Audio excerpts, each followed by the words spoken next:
Italiani a New York, una delle storie più antiche del mondo. Per oltre un secolo gli italiani sono venuti in questa città per costruire qualcosa, per cominciare da capo, per farcela, nella vita, nel lavoro. E c'è chi ci è riuscito, chi meno e chi ne è rimasto deluso. Questa è una città che può divorarti, ma che può anche regalarti alcune delle esperienze migliori della tua vita. Da italiano e designer ho sempre visto New York come un punto di arrivo, il tipo di sogno che porti dentro chiedendoti se un giorno potrebbe davvero diventare qualcosa di concreto. Questo è quello che mi ha portato da Salotto New York, un collettivo di creativi italiani che lavorano nel design, nell'architettura, nell'illustrazione e uniscono la community attraverso eventi dal vivo, creando uno spazio dove gli italiani o chiunque passi in città possa connettersi, collaborare o sentirsi un po' meno lontano da casa. Ho parlato con alcuni di loro per fare le domande che mi porto dietro da tempo. È ancora possibile farcela qui? Vale ancora la pena inseguire il sogno americano? Essendo anche tutti creativi di successo, ne ho approfittato per fare anche qualche domanda a proposito delle loro carriere, per tirarne fuori qualche suggerimento o spunto sulla creatività, che è poi il vero motivo per cui mi trovo qui. Ora possiamo cominciare. Io sono Pierre e questa è Behind Creativity.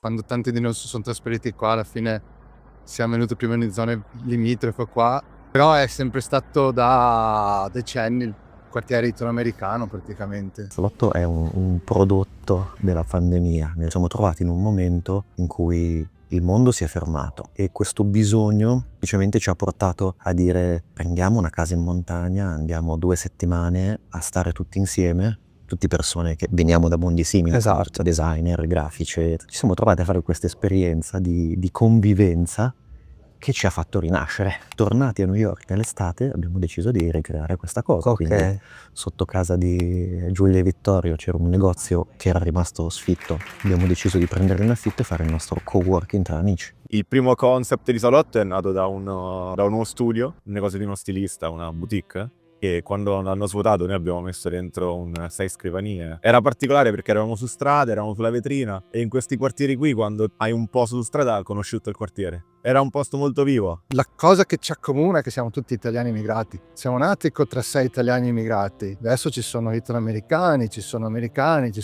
e la comunità che comunque abbiamo creato attorno a noi non è limitata a quello, che è quella cosa, che è il bello proprio di essere qua.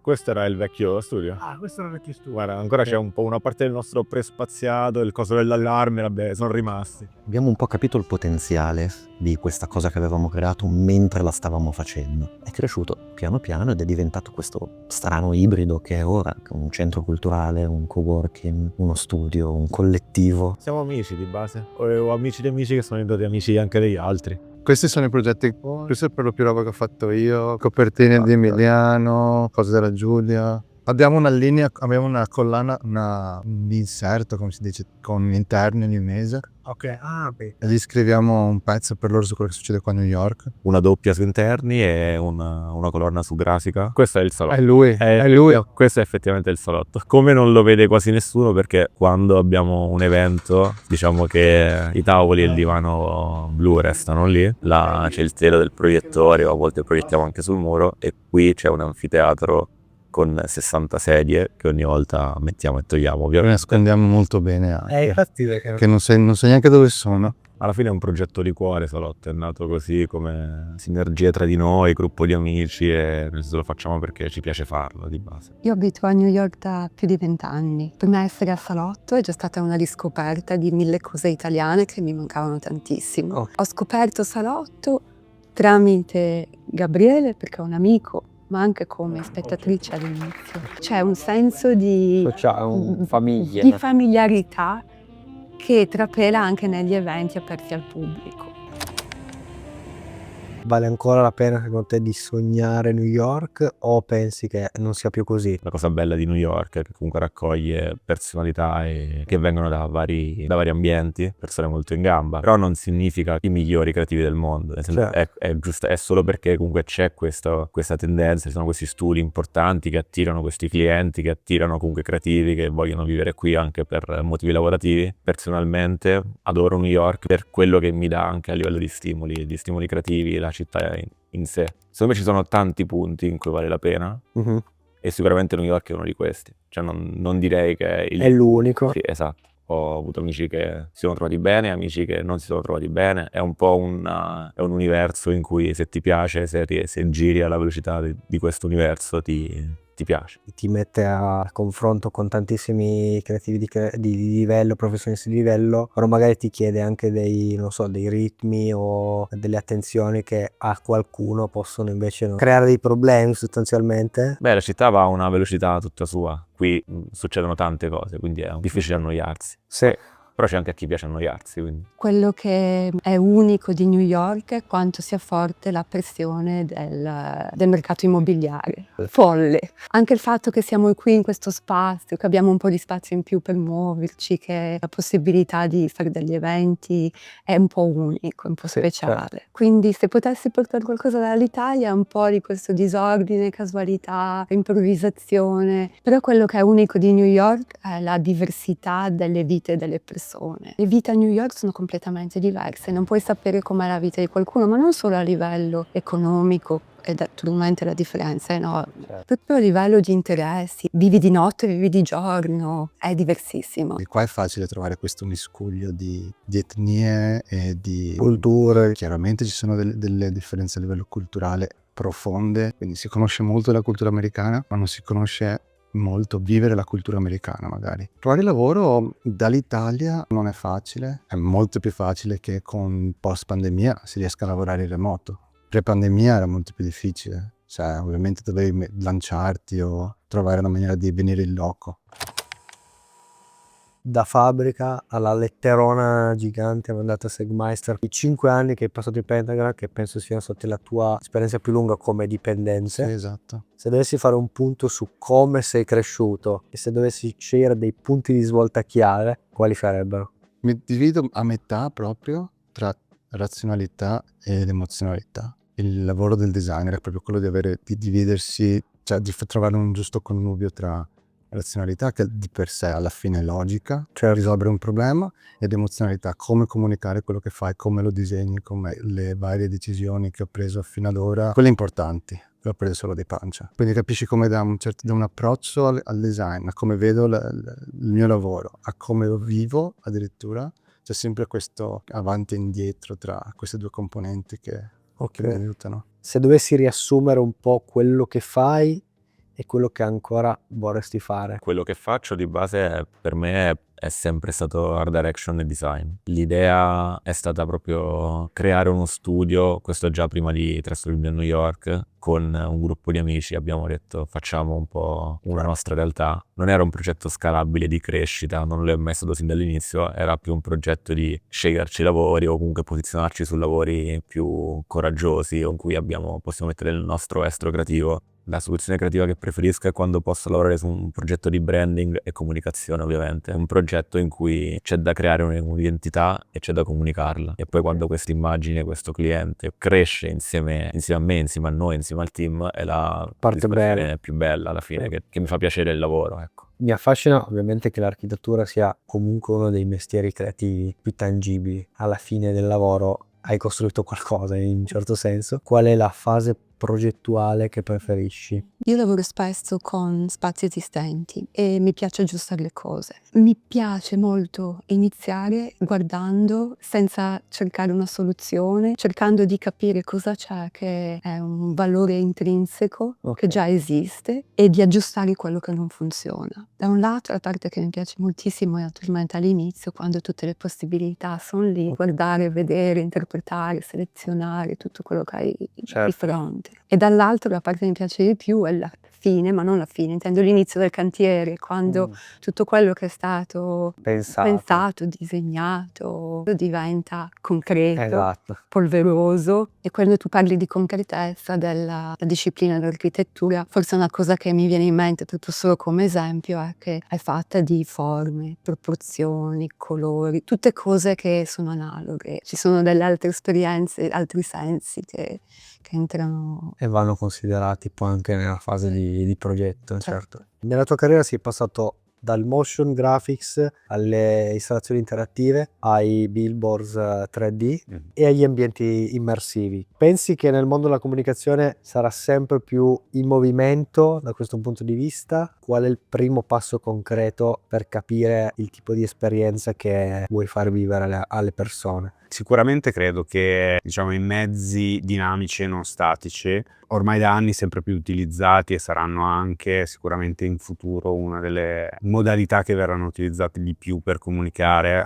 banalmente anche perché la dimensione temporale che si aggiunge a quella visiva di tutto quello che è statico aiuta la comprensione e la trasmissione dei messaggi molto, e abbiamo visto che con un livello di attenzione che è un pochino più limitato, il fatto di avere un medium che è in movimento aiuta a mantenere l'attenzione e a comunicare e a far passare dei messaggi. Quindi sì, sulla parte da dove si parte per creare un progetto esperienziale sono modalità molto diverse.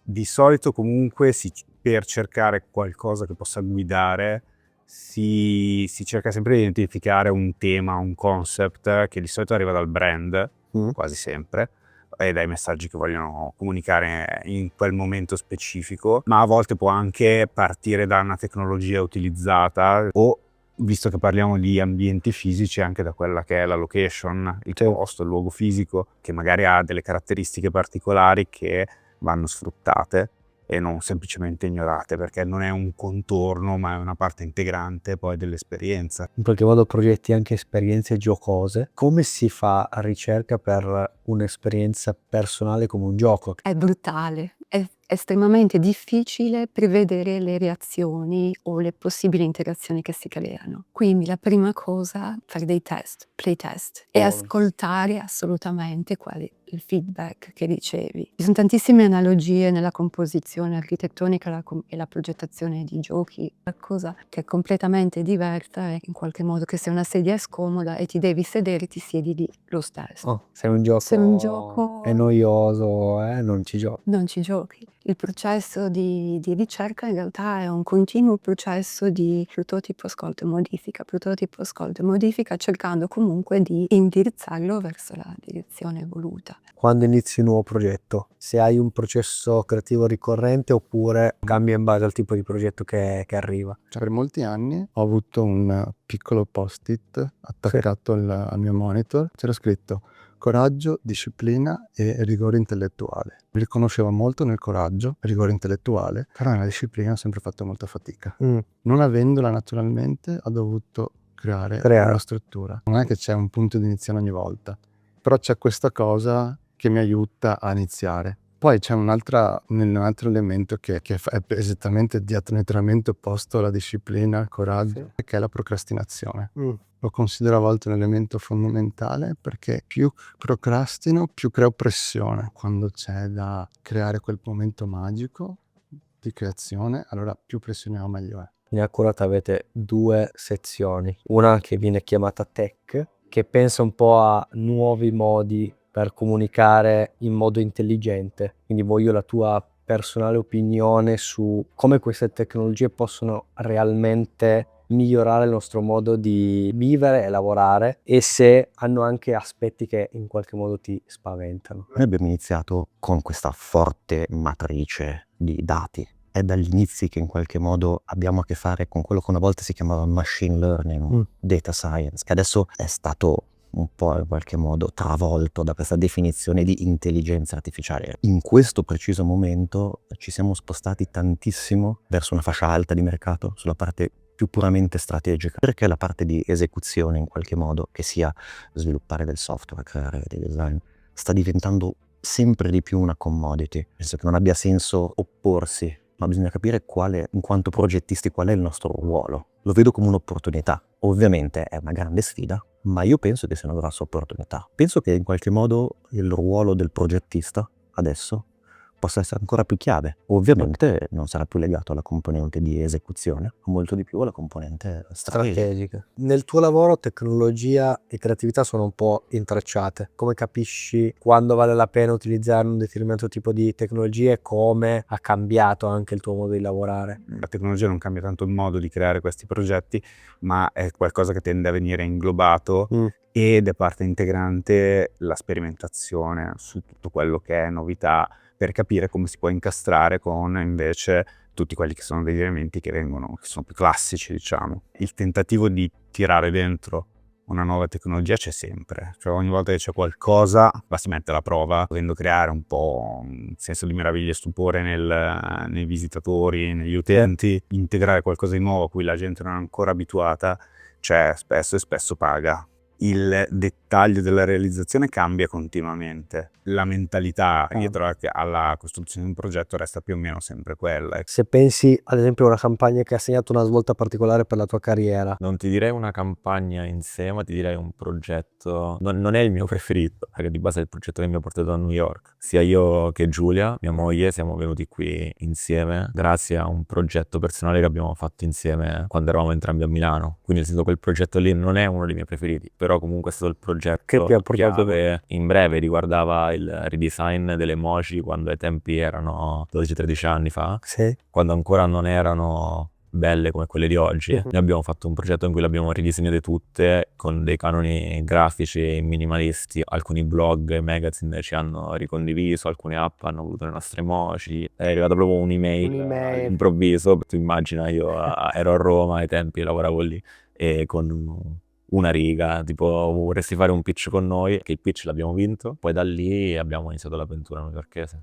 Se pensiamo agli obiettivi che hai già raggiunto, come fai a mantenere, diciamo, il fuoco acceso? Da un lato è il tipo di collaborazione di lavori che prendo. Più è personale, più ho voglia di farlo. In un certo senso anche varietà, quindi un po' questo senso di costante movimento. Muoversi anche nel nuovo, diciamo, su cose che magari non hai fatto prima, ti dà il fuoco, diciamo, per continuare. Chiaro. Sì. Sei diventato professore qua alla FBA. Cosa vorresti lasciare alle nuove generazioni e cosa invece ti porti a casa tu da loro? Parto con quello che mi lasciano loro. Ci penso ogni volta che finisco lezione e mi sento galvanizzato.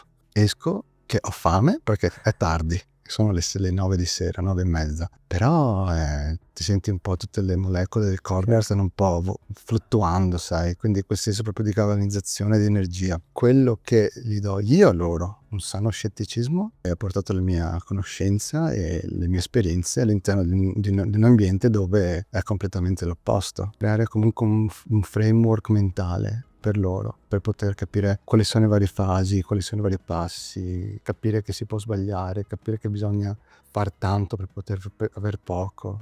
Tu che hai già visto quello che c'è dopo, e anche dirgli c'è questo, usciti da qua, questo è quello che vi aspetta in qualche modo. Quello che gli suggerisco ai studenti è di fare tanti errori presto, velocemente, così Così impari prima. sì.